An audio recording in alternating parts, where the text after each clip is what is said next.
নমস্কাৰ চাবলৈ আৰম্ভ কৰিছে আসাম বিন্যাস ইউটিউব চেনেল আৰু এই মুহূৰ্তত দিব লৈছো কেইবাটাও গুৰুত্বপূৰ্ণ খবৰ আৰু এনে ধৰণৰ খবৰ নিতৌ চাই থাকিবলৈ চেনেলটো সাবস্ক্ৰাইব কৰি ভিডিঅ'টোত এটা লাইক কৰি দিব লৈছো ৰাতিপুৱাৰ প্ৰথমটো খবৰ উচ্ছেদত স্থগিতাদেশ চৰকাৰক বিতং তথ্য দাখিলৰ নিৰ্দেশ আদালতৰ মালিগাঁৱৰ কালাপানী পাহাৰত চলিবলগীয়া উচ্ছেদত স্থগিতাদেশ ন্যায়ালয়ৰ উচ্চ ন্যায়ালয়ৰ নিৰ্দেশ মতে উচ্ছেদ চলাব নোৱাৰিব বন বিভাগে 1000 পৰিয়াললৈ সকাহ দিলে উচ্চ ন্যায়ালয় অঞ্চলটো বনাঞ্চল নে ৰাজভূমি স্পষ্ট কৰিব নোৱাৰিলে চৰকাৰে ৰাজভূমিত বন বিভাগে উচ্ছেদৰ জাননী দিব নোৱাৰে বুলি তৰা হৈছিল গোচৰ বন বিভাগক বিতং তথ্য শপতনামা আকাৰে দাখিলৰ নিৰ্দেশ উচ্চ ন্যায়ালয়ৰ 11 আগষ্টত তথ্য জনাব লাগিব বন বিভাগে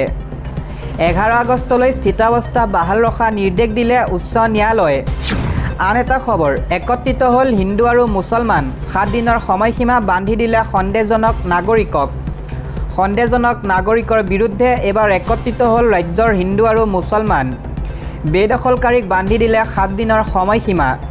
7 দিনৰ ভিতৰত স্থান এৰিব লাগিব সন্দেহজনক নাগৰিকে গোলাঘাটৰ কাঠকটীয়াত চৰকাৰী ভূমি দখল কৰিছিল একাংশ সন্দেহজনক লোকে সন্দেহজনক নাগৰিকক বহিষ্কাৰ কৰিবলৈ দল সংগঠনক সহায় কৰিব মুছলমান সমাজে হিন্দু মুছলমান একত্ৰিত হৈ খেদিব সন্দেহজনক বেদখলকাৰীক দিবলৈছো আন এটা খবৰ উচ্ছেদ হ'লেই আদানীক খাঙৰি ল'ব নালাগে এই আহ্বান ৰাজ্যৰ মুখ্যমন্ত্ৰী হিমন্ত বিশ্ব শৰ্মাৰ উচ্ছেদক লৈ ডাঙৰ মন্তব্য কৰিছে মুখ্যমন্ত্ৰী হিমন্ত বিশ্ব শৰ্মাই উচ্ছেদ হ'লেই আদানীক খাঙৰি নল'ব মিছাতে আদানীক খাঙৰি উৰা বাতৰি প্ৰচাৰ নকৰিব নজনাকৈ মানুহক মিছা বাতৰি নিদিব আমাৰ পৰা স্পষ্টীকৰণ বিচাৰিলে উত্তৰ দিম এনেদৰে মন্তব্য কৰিছে মুখ্যমন্ত্ৰী হিমন্ত বিশ্ব শৰ্মাই তেওঁ কৈছে আদানীক আমি মাটি দিয়া নাই উৰিয়াম ঘাটৰ মাটিও আদানীক দিয়া নাই উৰিয়াম ঘাটত কোন আদানী যাব বিমানবন্দৰৰ সন্মুখত মাটি অধিগ্ৰহণ ৰাজ্য চৰকাৰৰ নিজা প্ৰজেক্ট কোনো থলুৱা খিলঞ্জীয়া মানুহক আমি উচ্ছেদ নকৰোঁ এই মন্তব্য কৰিছে মুখ্যমন্ত্ৰী হিমন্ত বিশ্ব শৰ্মাই মিয়াক ন্যায়ালয় পতাত আমি সহায় কৰিম এই ঘোষণা মুখ্যমন্ত্ৰী হিমন্ত বিশ্ব শৰ্মাৰ ন্যায়ালয় হওক আমাৰ কোনো আপত্তি নাই কিন্তু ন্যায়ালয় অসমত নহয় বাংলাদেশত হ'ব লাগিব প্ৰয়োজন হ'লে আমি নিজে ন্যায়ালয় পাতি দিম আফগানিস্তানতো মিয়াক আমি সহায় কৰিম ন্যায়ালয় পাতিবলৈ এনেদৰে মন্তব্য কৰিছে মুখ্যমন্ত্ৰী হিমন্ত বিশ্ব শৰ্মাই দিবলৈছো আন এটা গুৰুত্বপূৰ্ণ খবৰ অহা 7 আগষ্টলৈকে ভাঙিব নোৱাৰিব ঘৰ উৰিয়াম ঘাটৰ আৰু 32টা পৰিয়াললৈ ন্যায়ালয় দিলে সকাহ 7 আগষ্টলৈ এইকেইটা পৰিয়ালক কৰিব নোৱাৰিব উচ্ছেদ পূৰ্বেও 76টা পৰিয়ালক উচ্ছেদৰ পৰা সকাহ দিছিল আদালতে চৰকাৰে দিয়া জাননীৰ ম্যাদ বৃদ্ধি কৰি উচ্চ ন্যায়ালয়ে এই নিৰ্দেশ আনহাতে উচ্চ ন্যায়ালয়ে এজনীয়া বিচাৰপীঠৰ ৰায়ক খণ্ড বিচাৰপীঠত প্ৰত্যাহ্বান কেৱল 7 আগষ্টলৈ নহয় গোচৰ নিষ্পত্তি নোহোৱালৈকে থাকিবলৈ দিবলৈ আবেদন মঙলবাৰে গোচৰটোৰ শুনানি ল'ব উচ্চ ন্যায়ালয়ৰ খণ্ড বিচাৰপীঠে দিবলৈছো আন এটা খবৰ ৰাজ্যজুৰি প্ৰচণ্ড বৃষ্টিপাত ইতিমধ্যে 20খনকৈ জিলালৈ বতৰ বিজ্ঞান কেন্দ্ৰৰ এলাৰ্ট জাৰি ৰাজ্যৰ প্ৰান্তে প্ৰান্তে আৰম্ভ হৈছে প্ৰচণ্ড ধুমুহা আৰু বৰষুণ অনাগত দুদিনলৈ ৰাজ্যজুৰি হ'ব ধাৰাসাৰ বৰষুণ উজনি নামনি মধ্য অসমৰ অধিকাংশ জিলালৈ এলাৰ্ট জাৰি কৰা হৈছে ৰাজ্যৰ 20খনকৈ জিলালৈ ধাৰাসাৰ বৰষুণৰ এলাৰ্ট জিলাকেইখন হৈছে লখিমপুৰ ধেমাজি ডিব্ৰুগড় তিনিচুকীয়া শ্ৰীভূমি আৰু হাইলাকান্দি কাছাৰ কাৰ্বি আংলং হোজাই নগাঁও পশ্চিম কাৰ্বি আংলং মৰিগাঁও কামৰূপ মেট্ৰ দৰং লগতে বৰপেটা গোৱালপাৰা চিৰাং ধুবুৰী কোকৰাঝাৰ জিলালৈও এলাৰ্ট জাৰি কৰা হৈছে কাইলৈৰ বাবে 4খনকৈ জিলালৈ ধুমুহা বৃষ্টিপাতৰ অৰেঞ্জ এলাৰ্ট জাৰি কৰা হৈছে জিলাকেইখন হৈছে নগাঁও মৰিগাঁও ধুবুৰী কোকৰাঝাৰ জিলাত কাইলৈ হ'ব পাৰে অতিকৈ বৃষ্টিপাত গেছ চিলিণ্ডাৰ কিনিলে চৰকাৰে দিব 250 টকা ৰাজসাহায্য অৰুণোদয় আঁচনি হিতাধিকাৰীলৈ বৃহৎ ঘোষণা কৰিলে মুখ্যমন্ত্ৰী হিমন্ত বিশ্ব শৰ্মাই ৰন্ধন গেছৰ বাবে চৰকাৰে দিব 250 টকাকৈ গেছ চিলিণ্ডাৰ কিনিলে একাউণ্টত সোমাই দিয়া হ'ব ৰাজসাহায্য অৰুণোদয় আঁচনিৰ পৰিয়াললৈ মুখ্যমন্ত্ৰীৰ এই বৃহৎ ঘোষণা অৰুণোদয় পৰিয়ালক গেছ চিলিণ্ডাৰৰ বাবে দিয়া হ'ব ৰাজসাহায্য অৰুণোদয় হিতাধিকাৰীৰ পৰিয়ালৰ সদস্যই গেছ কিনিলে একাউণ্টত সোমাই দিব টকা গেছ ক্ৰয় কৰিলেহে চৰকাৰে ইয়াৰ বিপৰীতে দিব 250 টকাকৈ গেছ ক্ৰয় নকৰিলে নাপায় এই ৰাজসাহায্য জানুৱাৰীৰ পৰা আৰম্ভ হ'ব এই পৰীক্ষামূলক আঁচনি ইয়াৰ বাবে চৰকাৰে দিব এখন বিশেষ প্ৰপত্ৰ আগষ্ট মাহত হিতাধিকাৰীয়ে নাপাব অৰুণোদয় আঁচনিৰ ধন ছেপ্টেম্বৰ 17 তাৰিখে আৰম্ভ হ'ব অৰুণোদয় আঁচনিৰ তৃতীয় অৰ্থাৎ 3.0 40 লাখ পৰিয়ালক সাঙুৰি ল'ব এই আঁচনিয়ে নৱনিৰ্বাচিত পঞ্চায়ত প্ৰতিনিধি যাব অৰুণোদয় হিতাধিকাৰী ঘৰলৈ এখন বিশেষ পত্ৰৰ লগতে 40 লাখ পৰিয়ালক দিয়া হ'ব কিতাপ আন এটা খবৰ ভূপেন হাজৰিকা জন্ম শতবাৰ্ষিক উপলক্ষে 8 ছেপ্টেম্বৰত অসমলৈ আহিব প্ৰধানমন্ত্ৰী নৰেন্দ্ৰ মোদী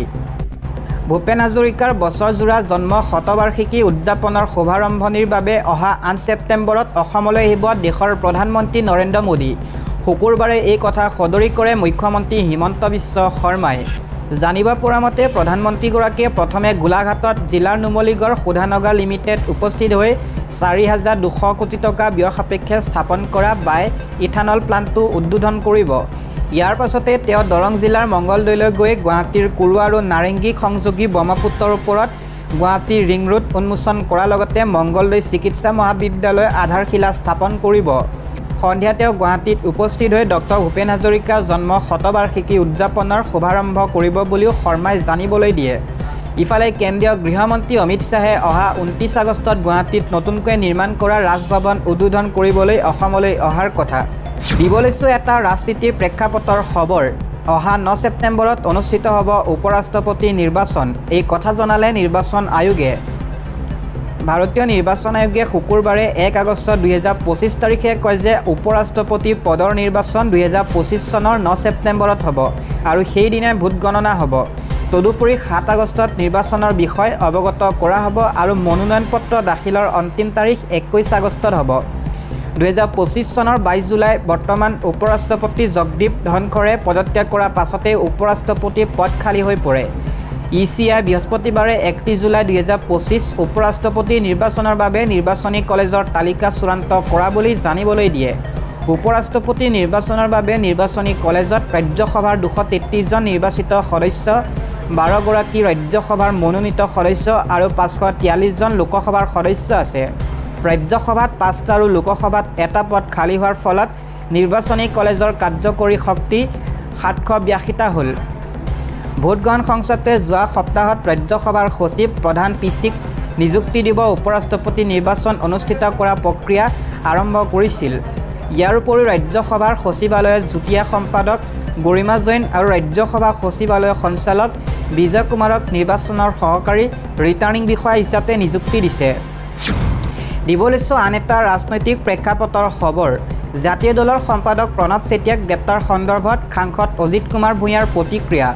সক্ৰিয় মানৱ অধিকাৰ কৰ্মী তথা জাতীয় দলৰ সম্পাদক প্ৰণৱ চেতিয়াক অসম পুলিচে গ্ৰেপ্তাৰ কৰা বিষয়ত প্ৰতিক্ৰিয়া প্ৰকাশ কৰিছে ৰাজ্যসভাৰ সাংসদ তথা জাতীয় দলৰ সভাপতি অজিত কুমাৰ ভূঞাই এক বিবৃতিযোগে ভূঞাই কয় যে গণতান্ত্ৰিক আৰু মানৱ অধিকাৰৰ পক্ষত দীৰ্ঘদিন ধৰি শক্তিশালীভাৱে মাত মাতি অহা প্ৰণৱ চেতিয়া বৰ্তমান সময়ত পঞ্জীয়নভুক্ত ৰাজনৈতিক দল জাতীয় দলৰ সম্পাদক এনেস্থলত প্ৰণৱ চেতিয়াক আলফাৰ লগত সম্পৰ্ক থকা বুলি গ্ৰেপ্তাৰৰ বিষয়টো মিথ্যাচাৰ বাদে আন একো নহয় শাসক পক্ষৰ দ্বাৰা সম্প্ৰতি দেশজুৰি গণতান্ত্ৰিক শক্তিসমূহৰ মষিমূৰ কৰা যি